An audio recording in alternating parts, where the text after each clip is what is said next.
it started to hit me like, why do I need so many pairs of shoes to get through my days? Right. I traveled for these 2 to 3 day business trips and I always had to pack my bags. I couldn't fit the shoes for every outfit. So that got the juices flowing even more. I taught myself how to mold and cast chemicals because I was trying to come up with a cover for a heel that was permanently attached to the shoe.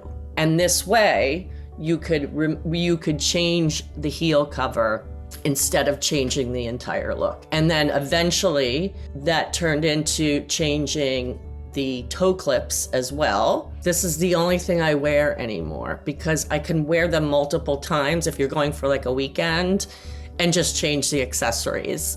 I'm with you on that. When we started to speak about your concept, I was in awe in how nobody ever thought about it before. It's not like I came up with something that no one had ever thought about, but I followed through and I made it happen. I got my proof of concept.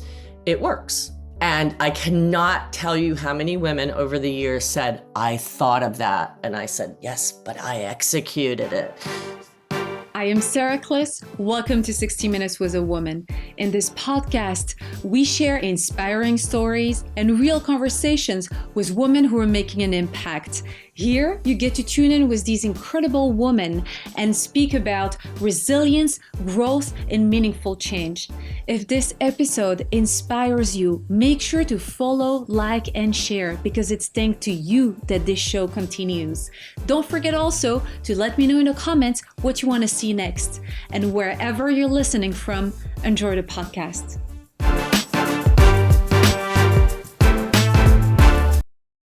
Welcome. Today we have Cara Mack with us. It's a pleasure having you here. Thank you so much, Sarah. I've been looking forward to talking to you. We almost didn't make it, but it happened, right? You had an issue with your website, but we ended up postponing and now we're here. Mm-hmm. Yeah.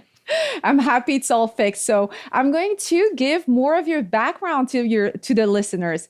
Cara, you are a fashion designer turned entrepreneur who created the world's first patent customizable shoe line. With over 25 years in fashion and a mission for sustainability, you are redefining footwear with style, comfort, and eco-conscious innovation. It is a pleasure once again having you here, and again, welcome. Thank you. Cara, I wanted to ask you a question. Tell us more about your background. Tell us more about your journey and what were you doing before to start your new business? Oh boy. So I'm a native New Yorker. I know I don't sound it. My father was always saying like turdy, turd, and turd instead of 30, third, and third, but I worked really hard to not have that. But yeah, I grew up in New York and I think I was 12 years old when I went to my mom and said, when I grow up, I'm going to the Fashion Institute of Technology to be a designer. And I lived that dream. I gave up multiple sports scholarships to go to college. So I was a big basketball player and a volleyball player. And I played Empire State Games. And FIT was the only school I actually applied to. And thank God I got in. So I took a chance and I had decided if I don't get in the first year, then I'll reapply and I'll just keep reapplying.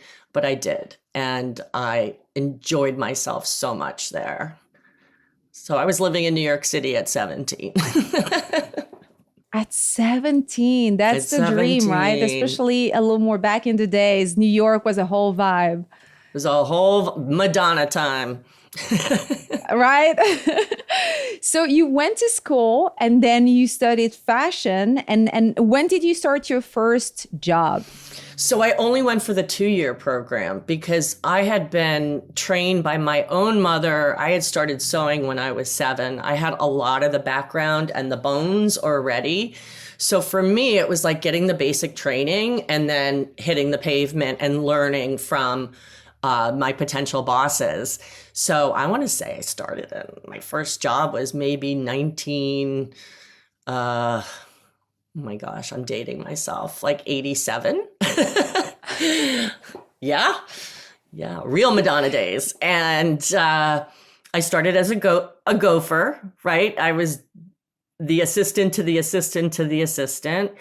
But I had Yeah. also We chosen a got to start different, somewhere. yeah, I mean, everybody does. I had chosen a path. So your last semester at FIT, you can choose a specialty. So it's women's wear, children's wear, men's wear, or evening wear. And I chose knitwear because I knew nothing about it.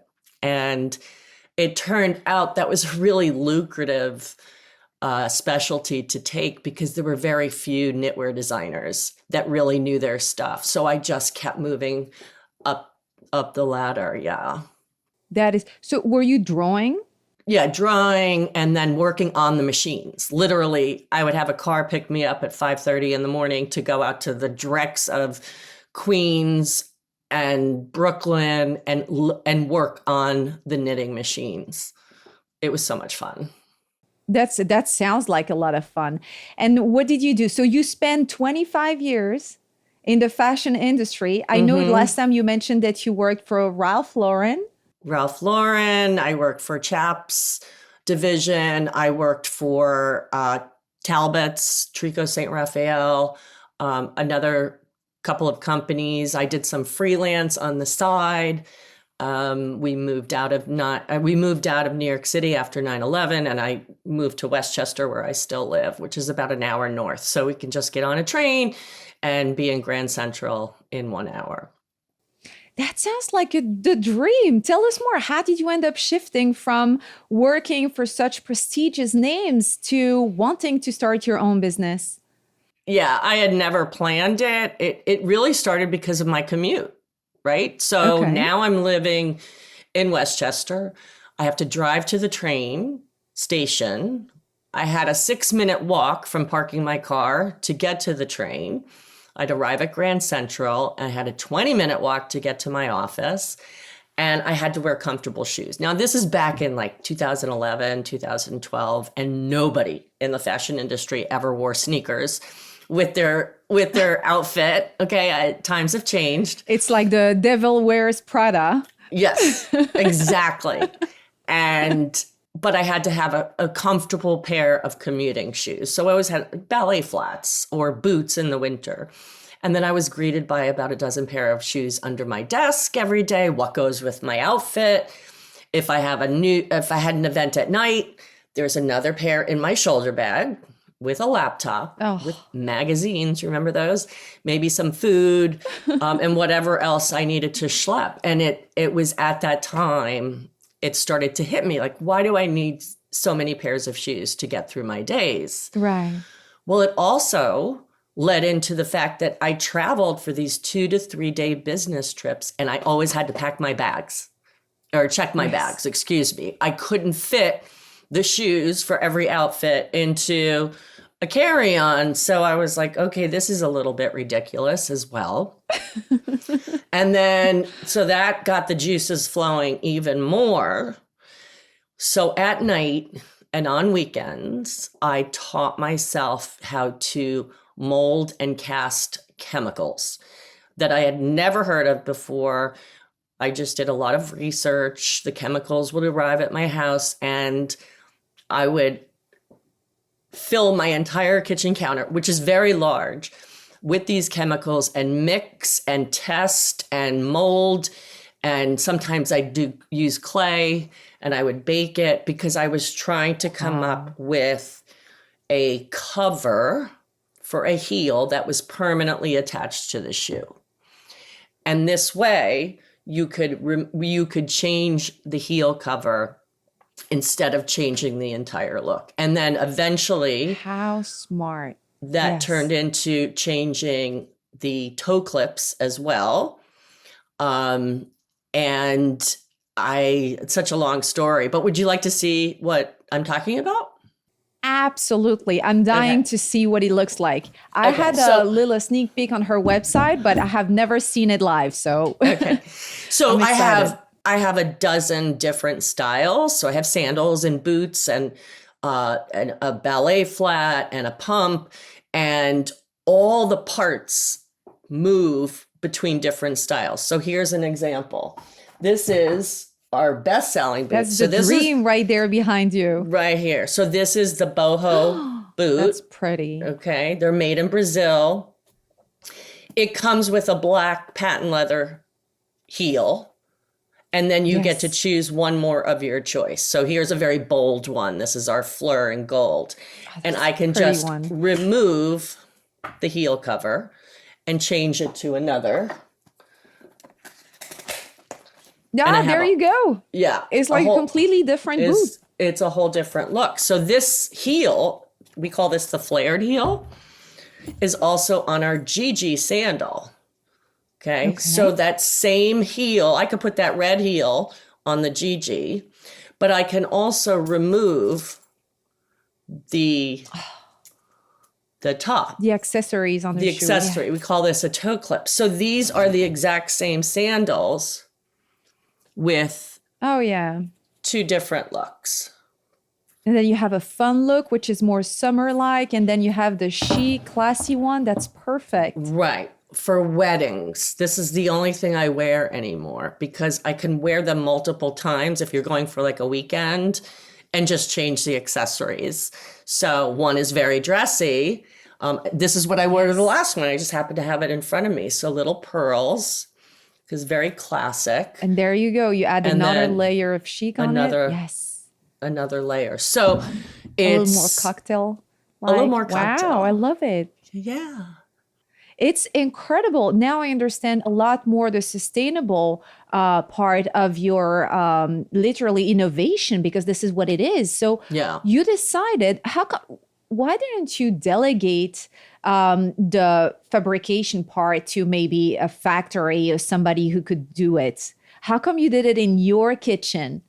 Oh, well, it just started there. Okay. But eventually I hired an engineer to put it into 3D printing.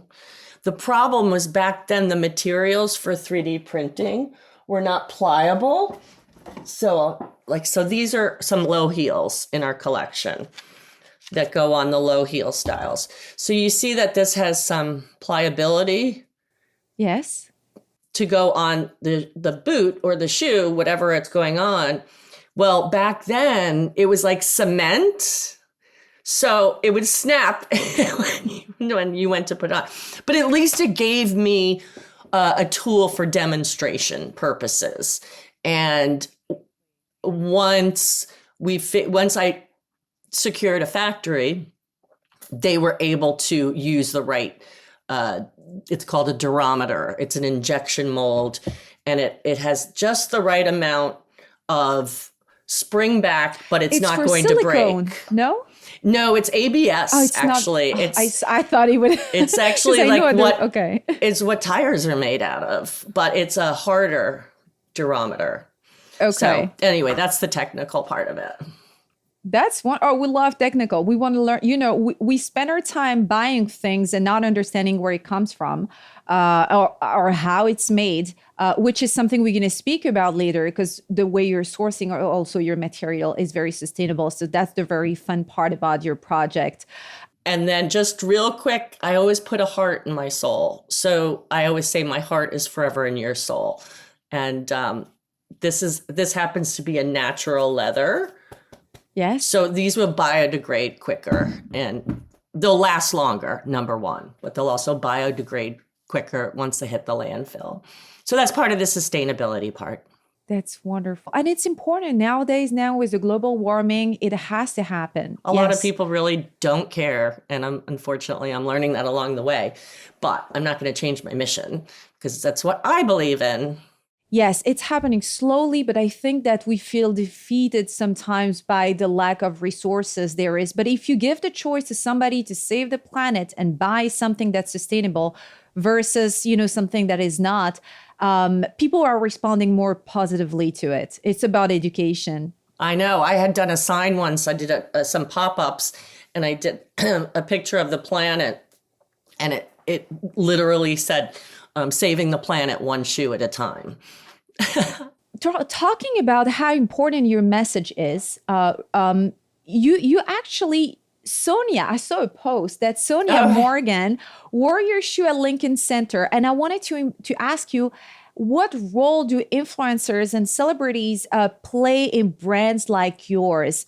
Growth, regarding the growth, but also the message and the mission that's behind it. How important is it?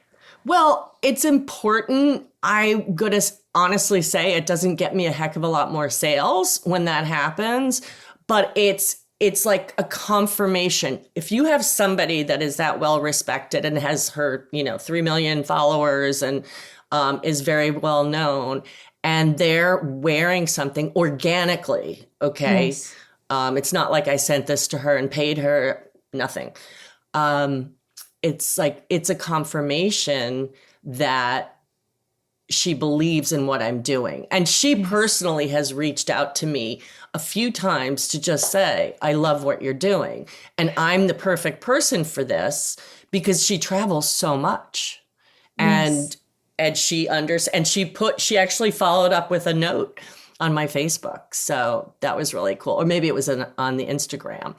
And she said after the fact, after the post, this is made for a woman like me who travels all the time. How rewarding. Yeah, How it is. rewarding it is. Yes. Not only she believes in your concept, but once again, there is a message behind. And when you have such a popular figure wearing a powerful message that is meant for us to save the planet at the same time, I don't see anything that can be more powerful than that. Well, it's powerful to me, for sure. It's I'm with you. I'm with you on that. When we started to speak about your concept, I was in awe especially after researching your product in how nobody ever thought about it before. I cannot tell you when I first launched, and I have a really good story about my first launch, but when I first launched, all I did was travel the country, and I was doing about 20 shows each fall, which eventually they would happen in the spring too. But for some reason, all these big shows, when I'm talking women's conferences where there's 10,000 plus women under one roof for 1, maybe 2 days. So I was going to Boston and Philadelphia and California and Austin, Texas, and down south. And I cannot tell you how many women over the years said, I thought of that. And I said, yes, but I executed it. So it's not like I came up with something that no one had ever thought about, but I followed through and I made it happen. I got my proof of concept. It works. And sorry, Charlie. Well, that just proves that a lot of women need it. So you answer the need, which is what starting a business is. So that's really all you needed as a confirmation. Is the crowd is there and it's responding to your product. So that's amazing. I wanted to ask you, when did you transition from knitwear to actual footwear? What was this transition like? Because it's completely different. The business is different, right? It's totally the niche different. Is different. It's like starting over again because apparel people do not know footwear, and footwear people do not know apparel people so much. But it was scary. It was really scary because I had a really good job. I was a design director for a large company. We were in Lord & Taylor. I did everything from pants to jackets to sweaters to shorts to bathing suits, like everything in apparel for a collection, like 6 collections per year. And it was during my commute that I mentioned before where I was like, I can't deal with this shoe thing. So now there was 2 parts. One was the commute, one was the flight. Here's number 3. I did tons of research on the internet, as well as going into stores to see if I could find anything remotely similar. And I couldn't, but I was in Neiman Marcus one day and there was a Tory Burch sandal, a beautiful sandal, and it had flowers on the front and a matching heel, but it was in 3 colors. So one was in the blue, one was in a green, and one was in pink. And I loved them all. And I could not decide which one I wanted. And I turned around and I walked out of the store. And then the light bulb went off is, why can't I have all 3? Why can't I have the same sandal, So this was a low thong yes. sandal. Yes. Why couldn't I have that thong sandal and be able to change the components of it as opposed to buying 3 different color combos? Yes. So that got me into the new sandal. You're asking me what the switch was from going into apparel and knitwear into footwear. It was like I started at ground zero. I can only imagine. I went to Queens to a factory, and not even a factory, it was a shoemaker. And they made 2 custom pairs of shoes for me with no heel because I wanted to experiment and put my heel on it. So in 2014, I was still working in knitwear, and I had a chance to meet with Damon John. He's one of the sharks, if you watch Shark Tank, and he also has his clothing company called FUBU. And I had a meeting with him in his office I'll never forget, it was a beautiful sunny Friday morning, and it was the 33rd floor of the Empire State Building. And I met him and we chatted, and I showed him my concept with the broken heel, right? It was still broken. The cement one, yes. The cement one. But he got it. And by the end of that 45-minute meeting, he threw his hands up and said, "This can be huge." I quit my job the next day. Because based on his opinion? He didn't know me, he wasn't a family member, and he wasn't a friend. All 3 of those people were saying, "Kara, do this. You've got a great idea.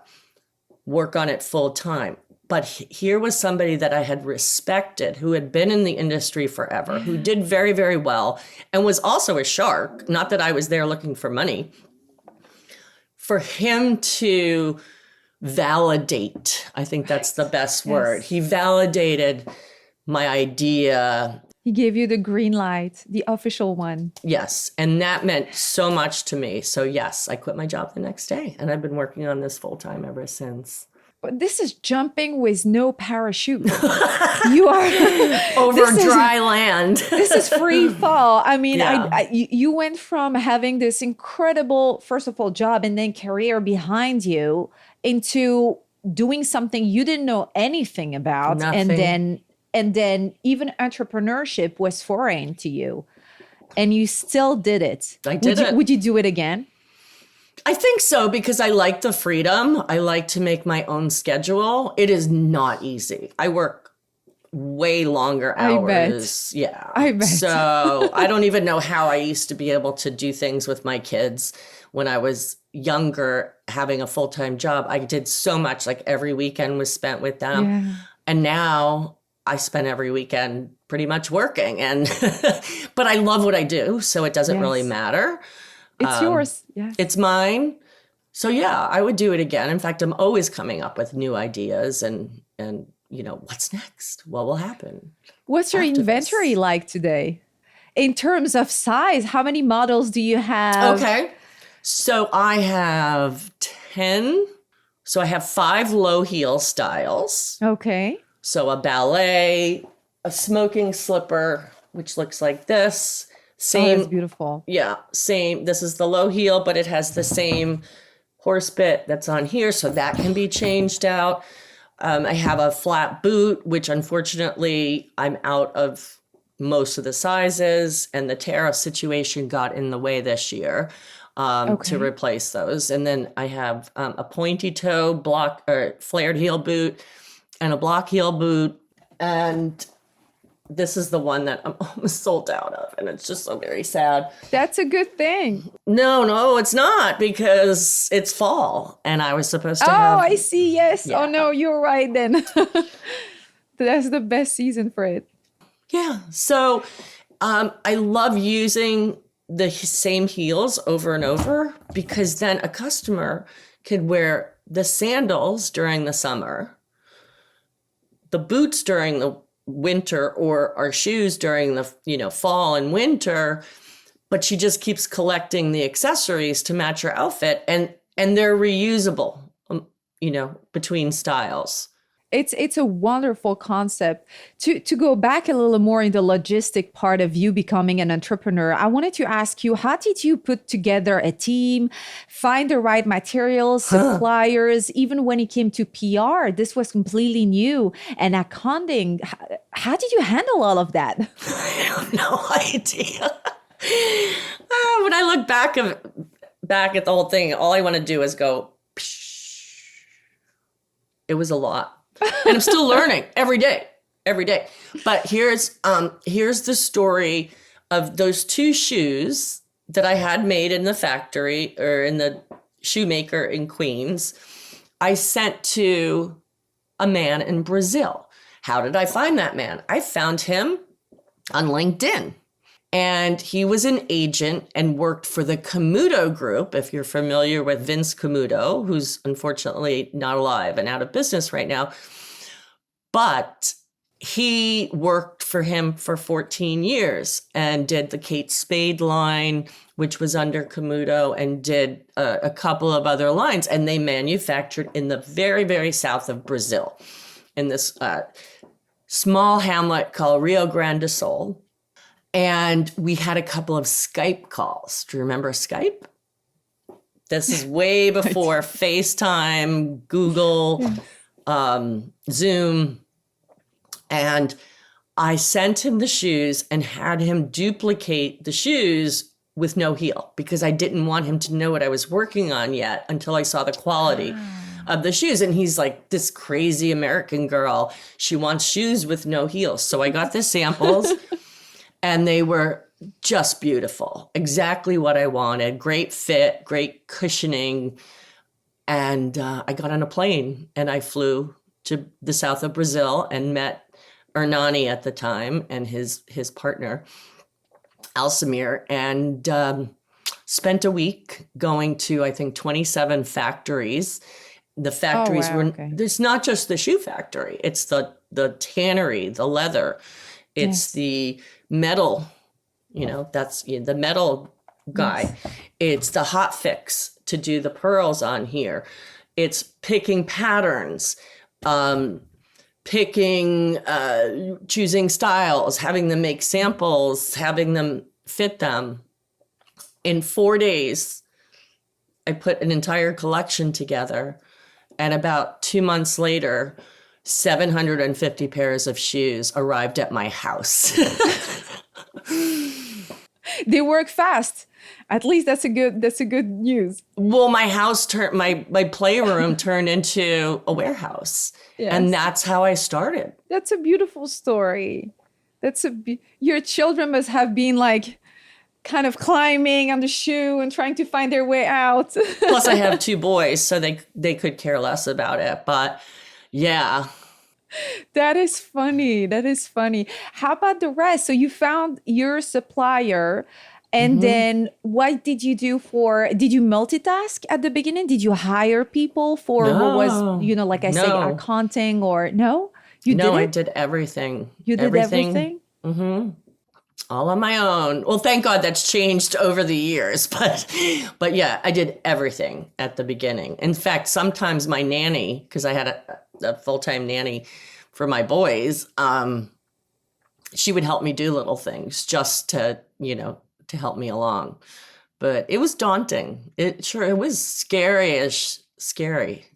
Absolutely. What a journey it is. A lot of people throw themselves sometimes into starting a business without realizing the weight of everything there is to do, the delays, the price changing, especially now with the tariffs, for example, with that threw a wrench. Anything can happen. And you really need to have those shoulders to be able to keep up with the work. But it's wonderful that you did, because now you have a wonderful product. And I can't believe that, Damon actually endorsed you. That's once again the most beautiful that was a nice one. Pledge to your idea. Yes, saying, yes, it's worth it and it's going to work. I actually have a bigger one. So I have 2 utility patents. And I know you mentioned that at the beginning. You mentioned the patents with the United States Patent and Trade Organization. So that was another haul, because that involved writing a provisional patent if you want to start to get a patent. And I didn't know any attorneys, but I sat next to one on the Metro North train that we commuted back and forth. And she was not a patent attorney, but she says, well, I'm not going to make any promises, but I know this one guy. And she reached out to him and he wrote my provisional patent for maybe $300 as a favor to her. And I remember I was at a Super Bowl party at Friends. So whenever that is, February, maybe. And my phone rang and he said, it's ready. So he sends me the provisional patent. Now I have to send it in. And then a provisional means it's sealed for about 1 year. And nobody can see what you've applied for. But in the meantime, I finally hired a full-time like patent attorney to update it, to make changes. I had tons of meetings with him. It cost me $1 gazillion. And the way patents work is there's a lot of back and forth between the office and the attorney and the office and the attorney. And every time there's back and forth, it's cha-ching, cha-ching. Yes. I'm just writing checks, right, to the attorney. Because they're trying to narrow down to the lowest possible rate of options, right? So they know exactly what your invention falls under. And to make sure someone else hasn't covered that. So now we're going on 14, that was 13, 14, 15, 16, 4 years of back and forth rejection, 4 years. And I finally got fed up. And you had to keep it secret the whole time, by the way. No, because after 1 year, it's published. So it's open to the public to see. Not that anyone's going to look for it, but you never know. My attorney and I got on a plane and flew to Washington, D.C. and met the examiner who had been examining it for 4 years. And 2 weeks later, my first patent was granted. This whole time, you just needed to show up at his door? No, I don't think so. But it was that final rejection where he's saying, okay, it's too much like this prior art, or this happened in 1929. And so by physically showing how mine worked and him understanding it, he finally said, oh, you're right. It's not the same. And I finally got it. And then what we did is my attorney filed what's called what's the word? Okay, I'll think of it in a minute. It's a stronger version of that patent, a contingency patent. Okay. And that was granted like two years later. So it's a very, very strong utility patent. But, you know, you're always going to find someone who's going to try and copy you. Of course. But then at least you proved your business. You made sure it was copy proof. I'm going to say it like that for the time being. And it's a real journey. Once again, I'm glad you shared that with us. It really helps the listeners realize how much energy you poured into your dream. It is not for the faint of heart. Let me tell you that. That's a good way to put it. And let's now dig more into the sustainability side of your business. You mentioned I actually found an article mentioning about what's her name? Julia Robert was Brokovich. I think it was the movie. Oh, Erin Brockovich. Erin Brockovich. There you go. Yes. And then you mentioned that one of the components of what's being used in the leather. Hexagon chromium. Right. This is what actually poisoned people. Correct. In Hinckley, California. Cancer. Yes. It was carcinogen. Okay. Do you want to tell us more about? Oh my gosh. I can't believe you came upon that. That was a long time ago. So yes, and I have reached out to Erin herself, but I guess she's busy doing her own thing. And I met her once. She was at a NABO conference, National Association for Women Business Owners, that I belong to. And so there was a movie good Lord, what was it? It was called Erin Brockovich. What am I saying? Yes. Yes. The movie was Erin Brockovich, and she was a single mom of like a gazillion kids, and she was down on her luck, and she started working in an attorney's office and took this plunge of looking into a certain town in Hinckley, California, where all the residents were getting sick. The kids were getting cancer and brain tumors, and it turned out that I think it was PC&G, whoever it was at the time, were dumping carcinogenic hexagon into that water supply. Yes. So even the bathtub, the water they washed their dishes with and drank, and their swimming pools were full of this chromium hexagon. Why am I saying this wrong? Hexavalent chromium.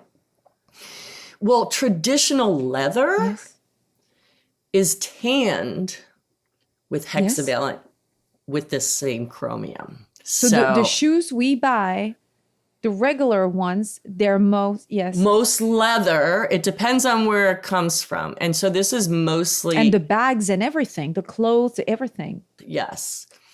It's mostly in Asia that there was a study done, and I have it on one of my pitch decks, but I think 90% of people who work with those chemicals in the leather tannery will die before the age of 50. That is terrible. Yeah. And I've watched so many videos, and I've seen how these chemicals, because they have tanneries, right? Just to keep the tannery open, you need employees. And the employees are the ones who are getting hurt. And then the companies dump them into the water supply. So then the families get hurt because the kids are consuming the water with chemicals. It's just really sad. It's very sad. How are your shoes different? How do you tint them then? So believe it or not, this last collection that I did, I'll show you a different color combo now. I have the wooden heel. Yes. This leather is chromium free. And it lasts as long? Yes. Yes. Yes. Okay. It's vegetable tanned. So vegetable dyeing is more expensive than using chromium. Oh, I see. Now, I used to have an artificial sock, which is the lining. Now, this is 100% leather, non-chromium. And now this is a sample. It's dirty, and then we have a natural leather outsole. And I've shown you in the past, we used injection mold, ABS, for the heel.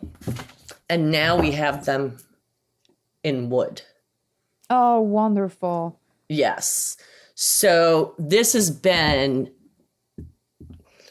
I don't want to say we have an evolution, not a revolution, but this has been in my plan kind of from day one.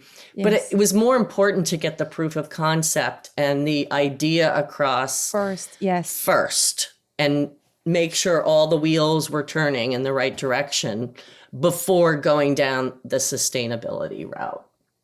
Absolutely. So, yeah, it's taken quite some time. It's taken some time, but it's wonderful because now we can expect. But it's also because the supply chain is changing.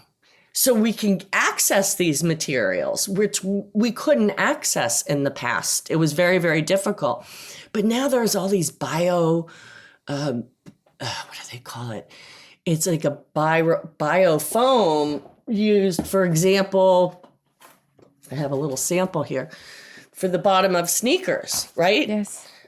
So instead of EVA or rubber, now you can use recycled plastic, the biofoam, all which is chemical free and will biodegrade quicker in the landfill than traditional materials. Some are recycled, some are literally these magic chemicals, but they're not chemicals that companies are making. Like people are putting a lot of money into it. And we said it at the beginning. Now people are more in tune into saving the planet. We've seen enough of those piles of clothes in Africa and Asia. And then they're using it for cooking. They're using it to heat their cooking fire, and it's emitting toxins into the air. They don't know what to do with it anymore. You see children working in them. You see it being thrown in the ocean, becoming a trap for the wildlife. It's just, our footprint is just too strong on this planet. And I know it's slow. The process is slow, but really people are opening their mind to it. Yeah. And thanks to people like you, you really bridge the gap between still being able to enjoy life and having the pair of shoe you want, but at the same time having it being sustainable. And people are willing to put more money into that. Yeah. I think less is more. And I live that in my own life. I don't go shopping anymore. I have 2 pairs of jeans, denim shorts, t-shirts, sweatshirts. And then if I go to an event, I rent it. Oh, this is very popular too nowadays. Yes. Yeah, Rent the Runway. So I have a monthly membership. I have to say I haven't gone anywhere that I needed it in the past. But last year I went to Vegas for the licensing expo. I did a TV show called The Blocks. I was in Ireland for 10 days. I was at my niece's wedding. All within 4 months, everything was rented that I wore to all of the events. Because you wear them once, you get your Instagram pose, and you don't want people to see you in that outfit again. So you return it, they clean it, and they rent it to somebody else. You know what? You motivated me actually. Right now, I think I'm going to go ahead and have something happening this week. I might actually just check if there is something to rent. I was going to wear something old, but then I was like questioning myself, should I buy a new dress? Well, wearing old is good, but you should really check them out. I mean, I've rented $1,200 dresses for, $80 and look like a million. No, that's right. Listen, I'm going to take that as a sign. So there you go. You motivated me. Let's go about the design now, because we spoke about the entrepreneurship side of your business and your story, which is really incredible. I wanted to ask you, how do you balance fashion, function, and sustainability together? So in the footwear, from day one, I demanded classic styles that really never go out of style. So the trends go into the accessories. Do you design the shoes? Yeah. Yes. Okay. Yes. So all the trends go into, and then the quality. It has to be high quality, because if you have a shoe that is going to fall apart, who cares about the accessories? Yes. So the longevity of the footwear is very, very, very important. And I think finding the customer who agrees with that. So I just celebrated 10 years in business. And I've had the same customers come back and reorder the same boot because, okay, I've had it for 4 years and it's getting a little scuffed, but they're still the most comfortable ones I've ever had. So I'm going to order another pair. And now they have all the accessories already, except now they're going to buy a few new ones. So that's where the trend goes. Right. I've also done messaging. I supported the Ukraine and we did a no war heel. So it was no and war in the Ukrainian flags on the heels. And that money supported their fight. And, I've done other things like that, but you have to be very careful because you could upset some customers that don't necessarily believe the same way. So now I do it for example, News 12 in Westchester had opened a huge new studio about a year and a half ago. And my assistant at the time and I made heels that said News 12. And so they were crystal heels with the blue for News 12.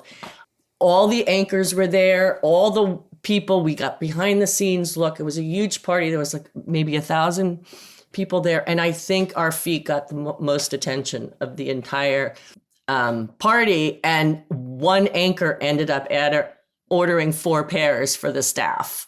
So, little things like that. We can customize. I was going to ask, does that mean that somebody can ask you Yes. to customize their shoes so they could have Yes. personalized shoes? That's fun as well. Okay. Yeah. Well, really the accessories, not necessarily. The accessory. That's right. So they have the accessories. shoe and then you personalize the accessory the way they want. Yeah. So That's amazing. Yeah. I'm a Yankees fan, I have to say, but we have a broken family. So 2 Yankees and 2 Mets. Yay, New York. And whenever I do go to a City Field, a Mets game, Yes. I'll wear the boots with 1 orange and 1 blue heel to just kind of make it Yes. fit in a little bit, We can make it fun. It's not standard. We can make it very fun. This is what I'm hearing. Yeah. It's a lot of, I think that a lot of people would want to personalize their shoe, the accessory of their shoe. That way it feels like very appealing, especially when you are an artist or you have an opinion, or just when you celebrate a birthday or a a bride, because you could go from the wedding aisle to the plain aisle to the aisle of paradise in the same Wow. sandal, right? But change your look. So you can actually wear them to your wedding. You'll have to send me the picture Of the bridal? of the shoe. Yes, I'd love to see that model. I'm going to put it here in the podcast with us so people can have a look at it because I haven't Okay. seen that model. I didn't know. Oh, it's the same one, but I don't have it accessorized. Okay. It's the same one, but in pearl.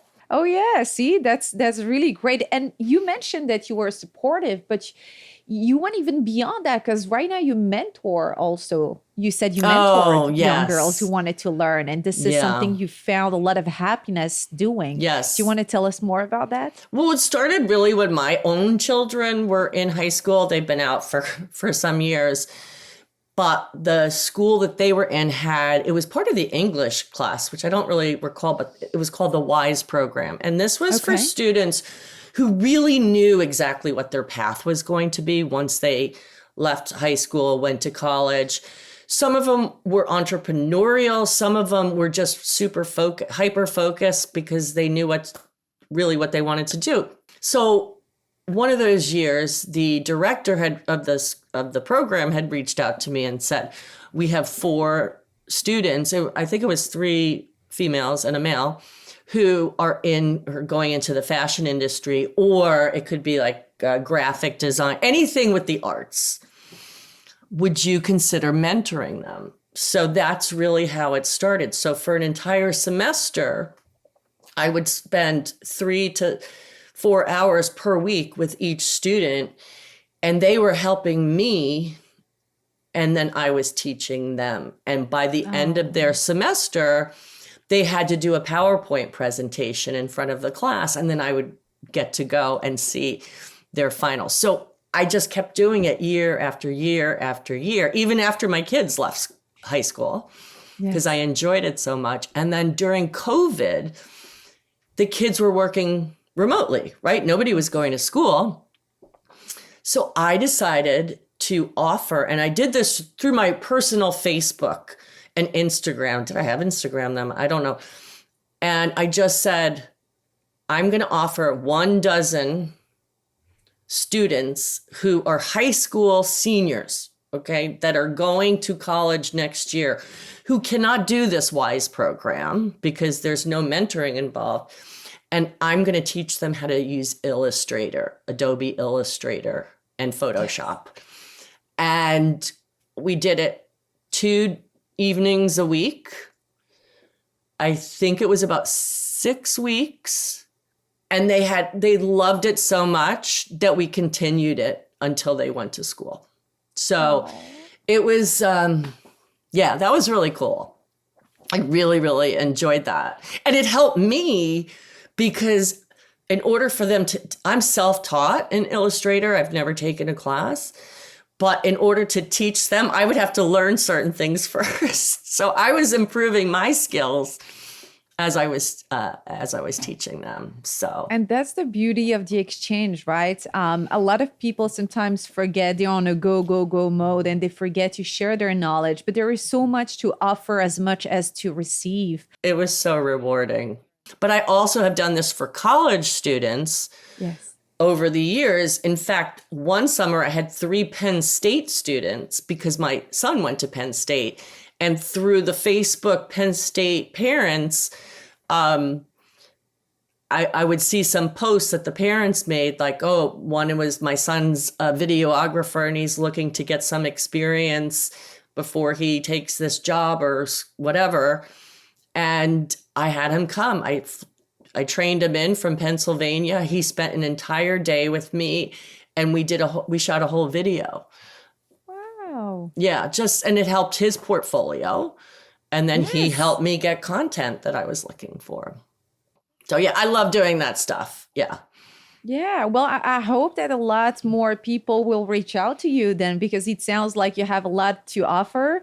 And it's the beauty of, I feel that before school was actually official, you always had a mentor and an apprentice that you will teach and will learn, all the hands-on is so important. Exactly. Important. There's so much you can get out of a textbook and, watching videos, but to actually get your hands dirty and do it is, you don't forget that stuff.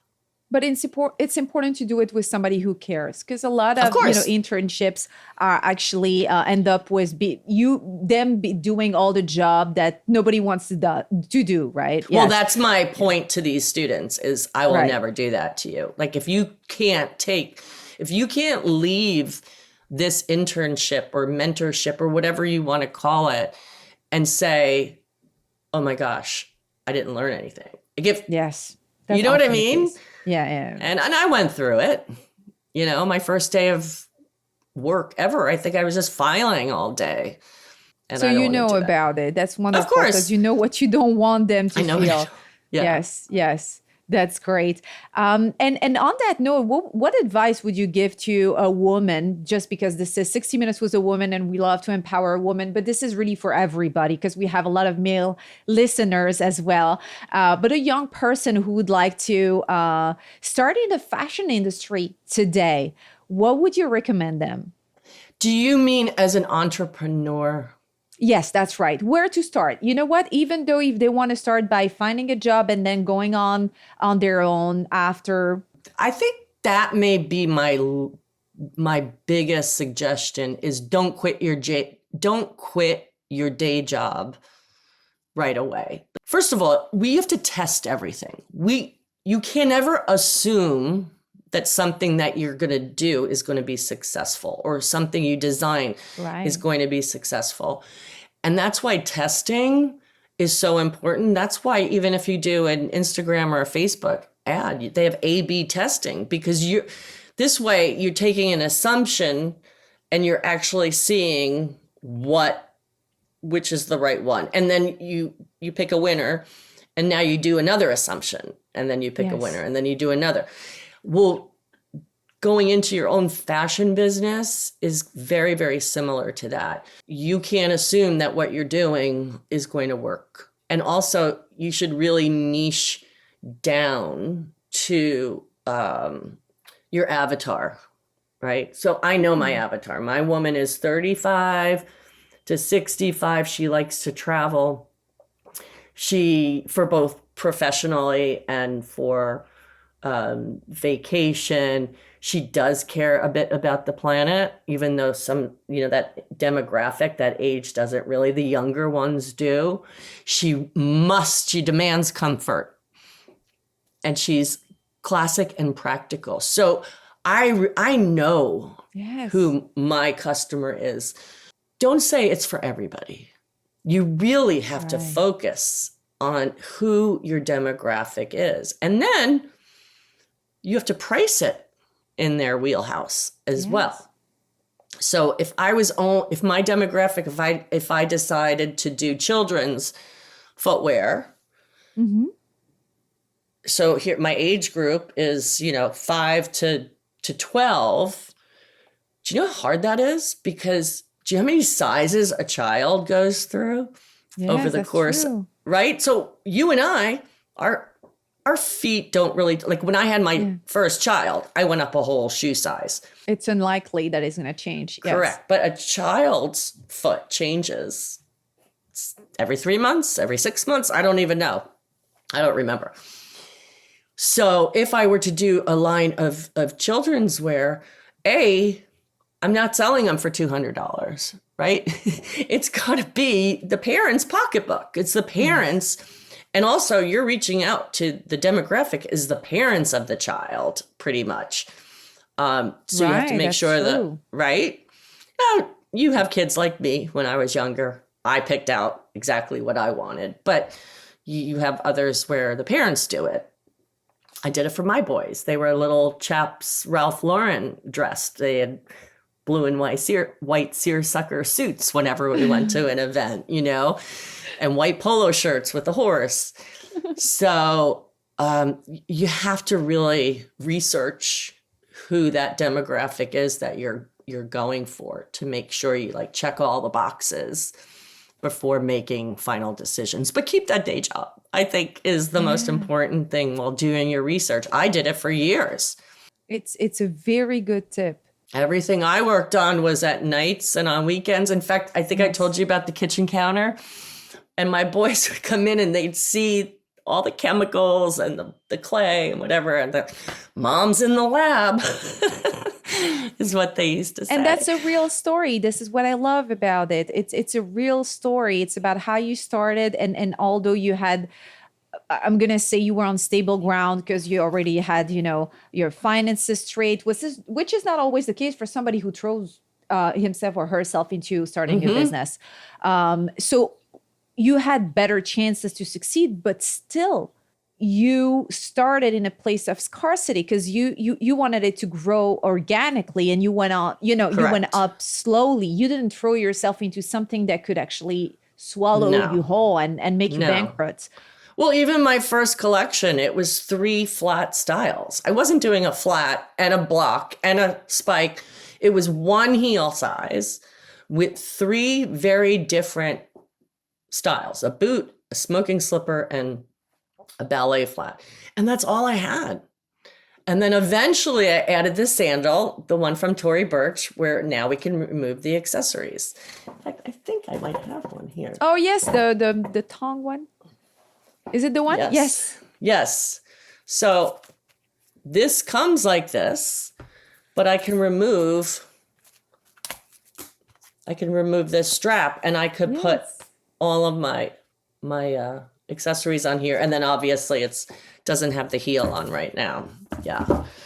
Now looking ahead for Cara Mack, what exciting project or launches is expected, or are you planning for, or are you even just thinking about? So this is a whammy because I don't think I mentioned this to you. But again, the tariffs have kind of slowed things down. But I have been talking to children's wear manufacturers because Disney is interested in me doing a collection for their theme parks and cruises. Of children's footwear. So I would not be manufacturing it. I would just license my heel patent to the manufacturer. They would design and manufacture and distribute everything. I just get a little check every 4 months. That's the best. Yeah. That's perfect. So that's where I was at the licensing expo last year in Vegas. I actually met with Disney, Hasbro, Universal, Legos, and Peanuts, and Crayola. That's wonderful. Yeah. And they were all interested. I also wanted Hello Kitty. I also wanted Barbie, but I couldn't get appointments with them. But Disney was the first to say, let's have another meeting. And so they're the ones that I've been really pushing. I got all the way to a meeting last February with the manufacturer that had the Disney license. And then in April, the tariff situation crashed. Yes. And they said, let's regroup in September, which is right now. And this is on my list for next week. So That's wonderful. I cross my fingers and I me really am sending too. you This the has been- most positive energies.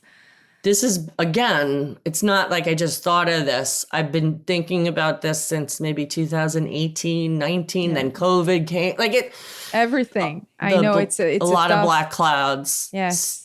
Yeah, but you got to stay positive, and you know, this could be the next gibbets for Crocs, and I'm not going to give up. Yes, yes, absolutely. If you had one message today for the listeners regarding your brand, and it's okay to rephrase the whole concept if you want to remind everybody what we've been talking about, what would it be? Own less, wear more. Own less, wear more. Well, all right. I'm gonna let that sink in. It's it means a lot. It means a lot. And once again, not only because it's a powerful message, but it's actually a mindset shift that has to happen. This is where we Yeah. are right now. Yes. Yeah, Yep. I mean, unfortunately,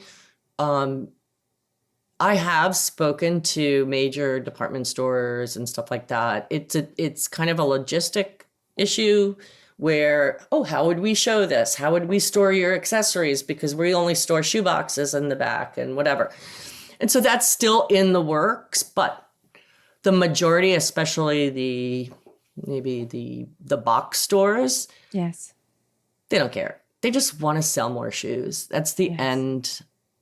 Just more. But my direct to consumers, they get it. They know the value. They want to travel with Yes. a carry-on. It starts with the consumer. It always does. Yeah. And it depends on us to make the right decisions and the decisions that make sense for, once again, we have only one world. And if you have children, this is what you're leaving to them, a world that needs to be more sustainable, and you need to be the example to show for the right path to follow. And I want to thank you again for being such a wonderful woman, investing time and effort in being the pioneer of what you believe in. But not only that, really stepping forward was, you could have stayed where you were. You could have just continued with your amazing career. I think you heard a voice. I think it was very loud, and I think you could not ignore it anymore. And this is the powerful of entrepreneurship. It just happens. You wonder why you did it, but at the same time, we need more of that. It's very inspiring, and it raises a lot of awareness. So thank you again. Thank you. It was such a pleasure talking to you. It was a pleasure. It was a pleasure. Thank you, Kara. Thank you. Okay. Oh, by the way, sorry. No, stay with me one second. I just want to add the fact that I'm going to add all the links in the description, and you will be able to reach out to Kara. You can ask her any type of question. Please, if you want to collaborate with her, make sure to follow her and just reach out to her and try her shoes, because, this is what we've been speaking about. Do you want to tell us about your website? I'll add it, Sure. so people can listen. Believe it or not, it just launched yesterday. Oh, okay. So I think you knew that it crashed or something happened to it Wednesday, and then it was all fixed. And I actually sent my first drip email blast to my customers announcing the new website. Anyway, it's Kara Mac, KARAMAC.com. And all social is at Kara Mac Shoes. It's simple. Wonderful. Well, again, thank you so much for being with us today. Thank you, Kara. All right, Sarah. Bye-bye.